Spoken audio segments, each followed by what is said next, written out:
Hello friends, आज हम बनाएंगे कच्चे आलू से टेस्टी नाश्ता। इसके लिए एक आलू को ग्रेट करके चिप्स काटकर फिर चाकू से इस तरह से लंबे लंबे काट लेंगे। अब इन्हें अच्छे से वॉश कर लेंगे। इसके बाद एक कपड़े पर पलटकर पोंछ लेंगे।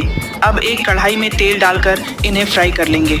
इसके बाद इसका मसाला तैयार करेंगे। 1 चम्मच चाट मसाला, आधा चम्मच लाल मिर्च पाउडर, आधा चम्मच काली मिर्च पाउडर, स्वाद अनुसार नमक और आधा चम्मच अमचूर पाउडर डालकर मिक्स कर लेंगे। इसके बाद थोड़ी मूंगफली फ्राई करेंगे और इसी में कुछ कड़ी पत्ता डाल देंगे। अब इसे फ्राई किए हुए स्नैक्स में डाल देंगे। अब इसमें मसाला डालकर मिक्स कर लेंगे। इसके बाद देखिए हमारा नाश्ता बनकर तैयार है। आप भी इस वीडियो को ज़रूर ट्राई कर सकते हैं। इसी तरह की वीडियो देखने के लिए सब्सक्राइब करें चिराग दी रेसिपी को।